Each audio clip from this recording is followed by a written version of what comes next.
สบายดีเด้อพี่น้องสบายดีเบัดสุขุสุคนเนาะสบายดียามเช้าพี่น้องเนาะเมื่อคืนนี่บอยเมื่อนอนบ้านพี่น้องเนาะเฝ้าหมูฮอดตีสองเนาะเกือบตีสองเนี่ยพี่น้องตีหนึ่งกว่าเนาะแล้วก็เข้าเมื่อนอนบ้านแล้วออกมาตั้งแต่เช้าๆพี่น้องมาเจาะมาบัดนี้บอยปล่อยอยู่น้ำแม่เนาะมาเบิ่งพี่น้อง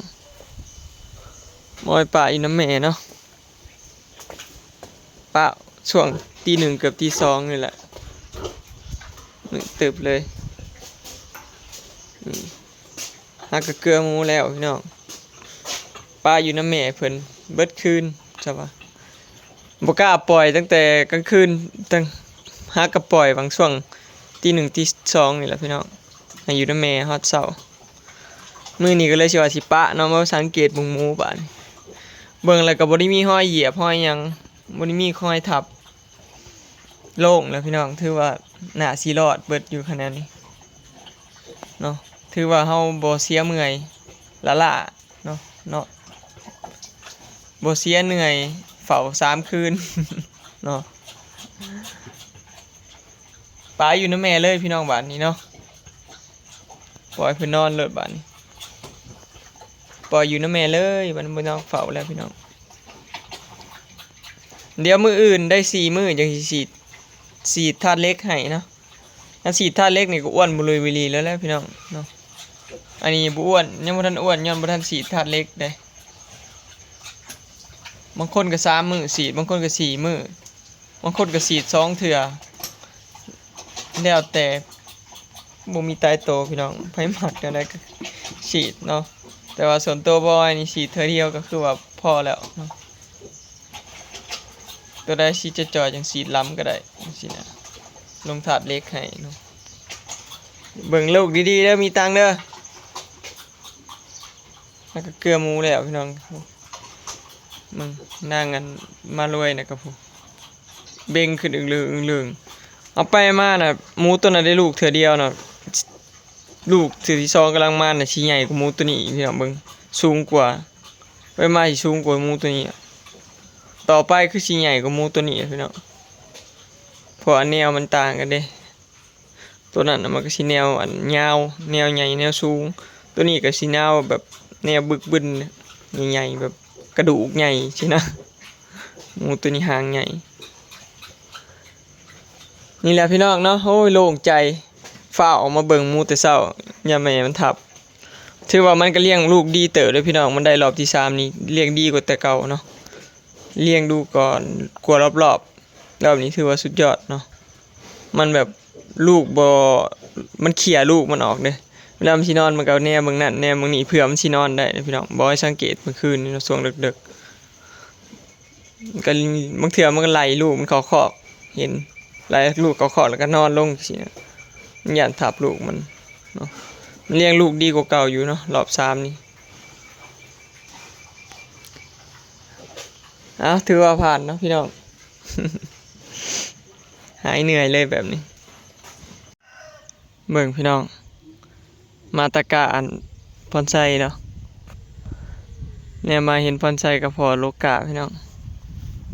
โลกามือแรกลงมาแต่เช้าเลย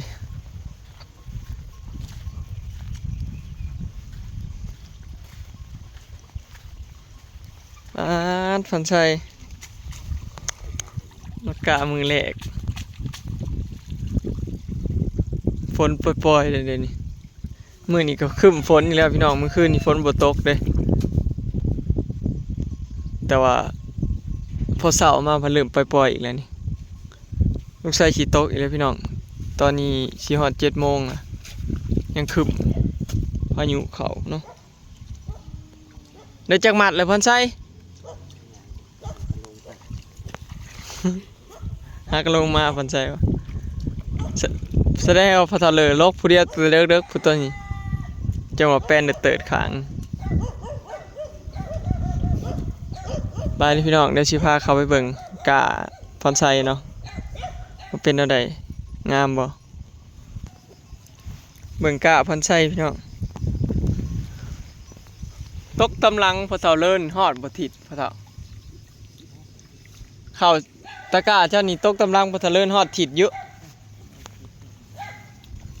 ประมาณถิดนี่แหละพี่น้องกะเรายาวเติบอยู่เด้นี่มาเบิ่งมันเป็นกีบบ่นี่แข็งเลยเนาะ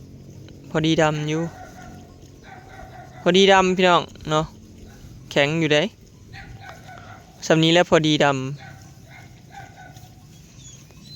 พอดีพี่น้องเผื่อเฮาดำหน้าเฮาแล้วมันก็แข็งขึ้นน้ำมือเด้อันนี้ก็ถือว่าแข็งแล้วนี่พอดีงามเนาะกะเรางามเติบเด้เป็นกีบคักเด้พอดีดำ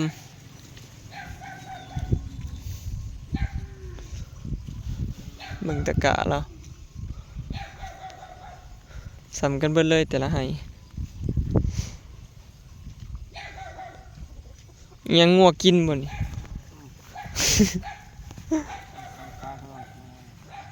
อ๋อพันใส่เอางัวมาเกลือนี่ พันใส่เอางัวมาเกลือนี่พันใส่ปะมือได้ขี้คาเลี้ยงกันตะกร้าเราหาตาพี่น้อง6 ตาเนาะตกลายเติบแล้วว่าตกเพื่อไว้เลือกเอาป่ะนี่ชัมชีถ้าเราตกเพื่อไว้กับเลือกเอาพี่น้องบ่อึดเนาะบางทีพายอย่างเหรอมึงกะเหรอเขียวงามขนาดหวานงามขนาดเนาะถือว่างามอยู่เด้คันหวานถี่ร้ายกะมันก็อยากเป็นเข็มพี่น้องมันบ่อยากเป็นกีบคันหวานถี่คันหวานแบบบ่ถี่แห้งนะกะมันสิเป็นกีบงามเด้เป็นต้นเลย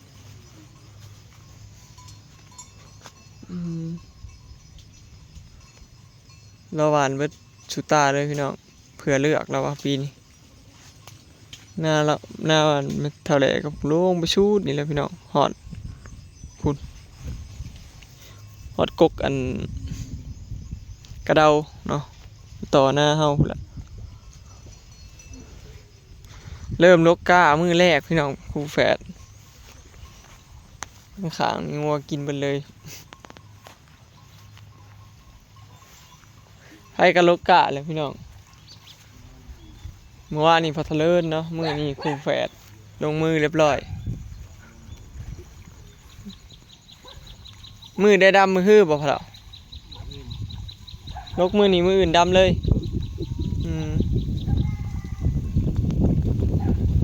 ลกมือนี้มืออื่นดำเลยพี่น้องมืออื่นดำเลย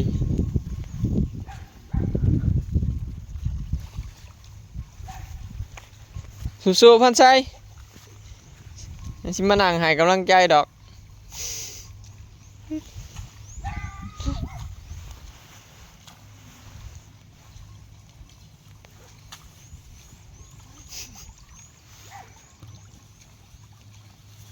บ่ได้มัดบ่ลูกไว้ให้แม่มัดบ่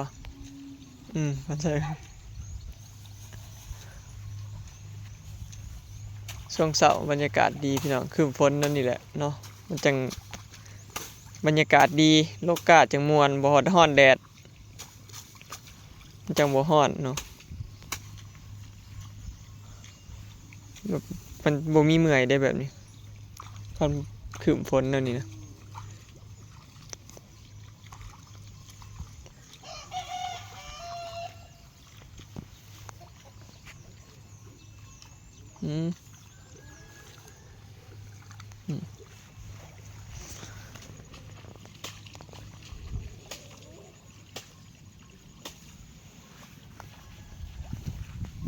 เราเตะไว้พี่น้อง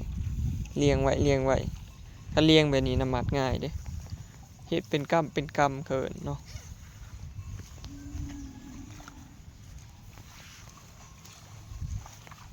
ซิมอนได้จ้ะ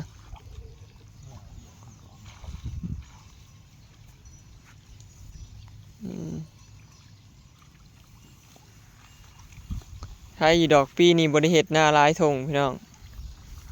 ครูแฝดเฮ็ดทงเดียวน่าจะคล้องคือเก่าเนาะบ่ได้เฮ็ดเพิ่มคือปีแล้วบ่เฮิงเขาเจ้าก็แล้วแหละดำนาบ่เฮิง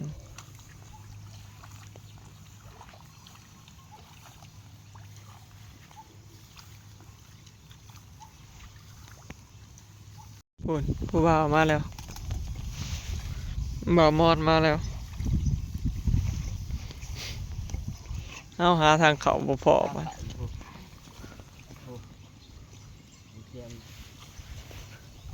ชิมอนหาทางเขาบ่พอหรือบ้านเขาขังไว้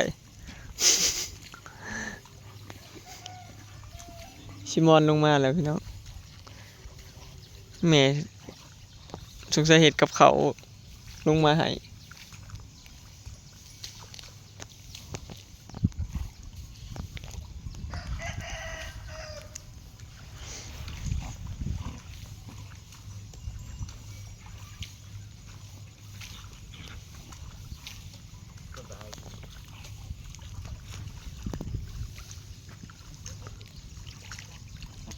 ทีมงานนี่บ่ต้องห่วงพี่น้องลงแต่เช้าแต่เด็ก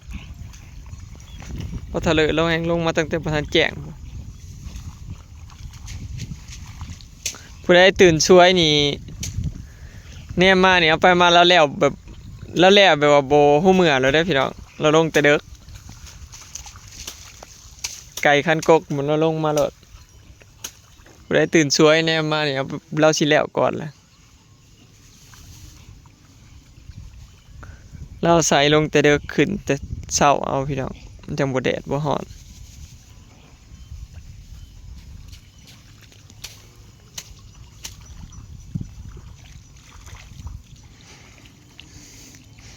มารับสมัครลูกไผ่บ่ เราเลยมารับสมัครลูกไผ่บ่ เอายามหน้า เอายามหน้าบ่แล้วหน้าด้วยจ้ะมันแล้วหน้าก็ไร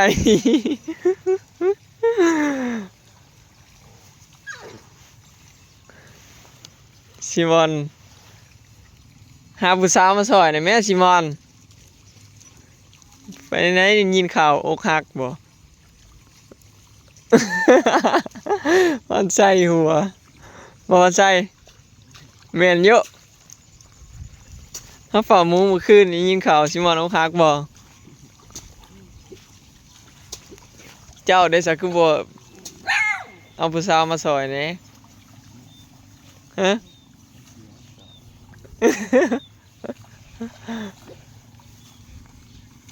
มันใช่กับมันมีผู้สาวเลยบ่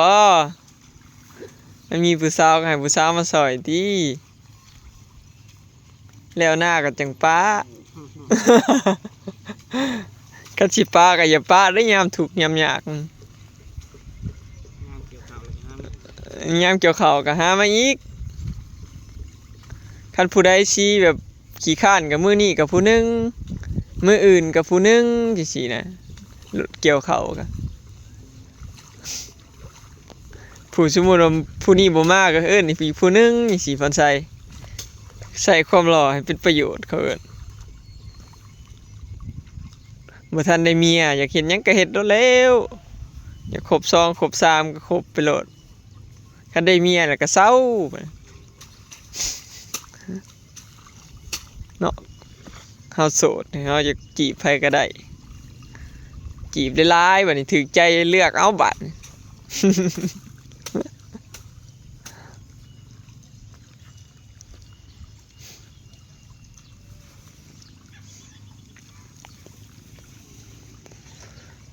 เสาหลักบ่อยู่พี่น้องปีนี้เสาหลักลงไปทำงานแล้วฮะมาแล้วอ้าวมาแล้วมาแต่เฮิงบ่ได้บัดนี้อ้าว มาไวไปไวแท้ไปไวมาไวขนาดเนาะโอ้ โอ้สงสัยย่านพ่อกับแม่เมื่อยเห็นหน้ามาอยากมาเห็นหน้าซอยพ่อแม่ซื่อๆบ่จักอยากสิลงใหม่บ่ไปจักมื้อวะฮอดอยู่บ่เดือนปลายบ่มาเลยพี่น้องเสาหลักมาแล้วเอื้อยครูแฝดมาเรียบร้อยไปเดือนปลายจักสาเหตุหยังจังมาพี่น้องรอถามเสาหลักงานบ่เป็นตาบ่ หรือว่าคิดฮอดบ้านบ่ ยันคิดฮอดบ้านหลายกว่า เอาพันใส่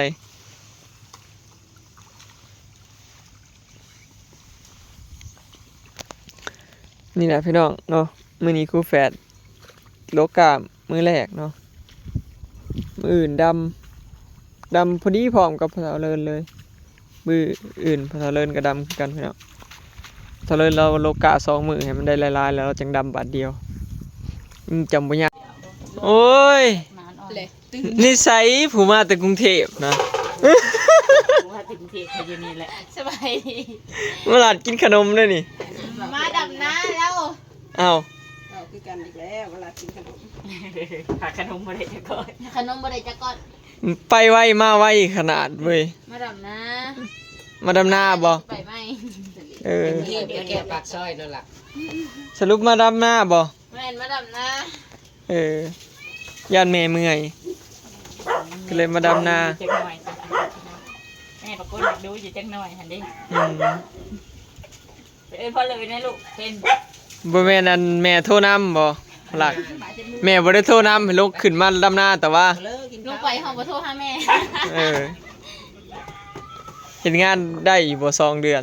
ต้องไปได้ เดือดไป เดียวกันก็มี ได้เดือนปลาย แม่ก็ไปก็ได้เดือนไป พอเลยนะลูก อืม เอินดูพอสิได้ยินอยู่บ่ล่ะ พออยู่เชิงคอง่วนอะไร ไม่เท่าเลยเราโลกามื้อแรกพี่น้องดำนามื้ออื่นบ่เพอเราเลยว่าสิดำมื้ออื่นเลย มึงก็บอกมาให้กูเลยอันสมบัติอันนี้ สาวหลักกลับมาแล้วพี่น้องเรากลับมาดำนา ไปตอนใด กูสั่ง จักสิลงไปใหม่ ลงไปงานบนเก่านะ บ่ใหญ่งานละ อืมใหญ่งาน ย่อยับไปทางนี้ที่ลู ขึ้ ก นมาเฮ็ดบัตรเลย ขึ้นมาเห็นบัตรเลยก็ดีคือกันเนาะ ไปบ่มีบัตรเนี่ย ไปบ่มีบัตรน่ะสอเด้อ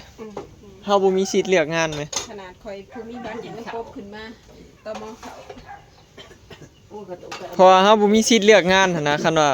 บ่มีบัตรคันมีบัตรเนี่ยไว้เฮาอยากไปเฮ็ดงานอยู่ไสก็ได้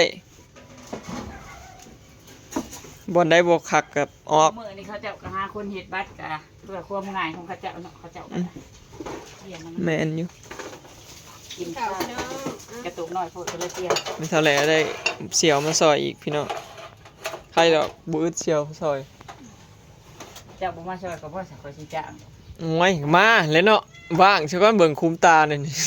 ไม่ได้นอน3คืนแล้ว จ้างมาละตัวแซงคำอยู่ดิตามแซงคำอยู่ละตัว เบิ่งคุ้มตา เศร้าเฝ้าหมูซะก่อนจะสิมาซอยดอก ลูกอีกบ่ หมูได้ลูก กันสิได้เงิน เฝ้าหมู2 คืนน่ะ3 คืน ลูกมันน่าขายตัวเท่าไดบ่มูลเดี๋ยวนี้ เขาขายคันงามมันใหญ่ก็2,100พุ่นน่ะคันธรรมดาก็ตัว2,000 ธรรมดาแล้วไป อืม ว่างั้นนะธรรมดาเขาซื้อพันเอ็ดหนึง มันขึ้นแห้งปีนี้แพงสุดตั้งแต่เคยเลี้ยงหมูมาแล้วเขาก็บ่เคยได้แพงปานนี้จักเทื่อ อันนั้นซื้อแม่พันธุ์หมูมาให้พ่อ เอา เลี้ยง ไทยกันเลี้ยงเป็นแม่พันธุ์เดี๋ยวนี้นะ ให้กระใส่ขายลูก คอยเนี่ยเต็มที่ เออ ผู้เลี้ยงแม่พันธุ์เดี๋ยวนี้นะ แม่นอยู่ บ่แล้วเฮาบ่ได้เลี้ยงไว้ อยู่บ้านเฮาก็เบิดบ้านเลยได้ ทางบันดง แม่นึง ไม่ เล ได้ ย ดังบ่ แม่พันธุ์นั่นน่ะก็โอเคเลยแม่นึงน่ะ มัน แม่พันธุ์มันก็8 เดือนเขาส่งใหายนะ15,000แม่อันนั้นซื้อนะอันไอ้คำซื้อนะ13,000 แม่อุ้มเว้าในมื้อ3นี่ ประมาณนั่นแหละ15,000ลงมานั่นแหละ มามากินข้าว เขาชมให้แล้วอ้อน15,000เอาเลยพ่อเฒ่า ได้แล้วบักเกลือดิสิเหลืออยู่ใช้พันเอ็ด ยังโลกกะอยู่ หามื้อแล้วแล้วอันนั้นได้ เดี๋ยวสิเมื่อก่อนพี่น้องขึ้นไปหาฝ่ากเมื่อขึ้นไปหาซื้อของก่อนมื้อนี้ซื้อของมากินงานมันเกิด ปลาคือ ลอย ถามพอเลยเจ้าปลาคือพ่อถามอยู่นี่ มื้อแรงเด้อ สิกลับไปกินน้ำเด้อเป็นสิมานอน กินแล้วจังมานอนเพราะว่าสิลงหน้าเด้พี่น้องกินกันในครอบครัวนี่แหละเนาะบ่ได้จัดใหญ่อิหยังดอกก่อนลงหน้าว่าซะก่อนสิดำนา จะดำนาแล้วจะ คือสิได้ไปซอยหลายคนอยู่พี่น้องเพราะว่าบ่ได้ดำพร้อมกันไหมเพราะว่าหน้าบ่ว่ายังบ่ทันได้ดำเด้อพี่น้องนี่เป็นทิศปลายพุจังสิได้โลกะ จะเป็นตรงกำลัง ต ตกน้ำลังหมูทิดปลาย สาเนาะแต่เก่าพี่เจ้าและดำก่อนบ้านทุกคน ปีนตกกะลาเนี่ย เท่าตกกาลายแล้วปีนี้ จำการสำเกิงเด้เพราะว่าสิการกี่การนำมาทำบ่ได้การทำใจจะตัดจะเห็นบาเขาจะเอาไทยปักซีนเอาน้ำตัว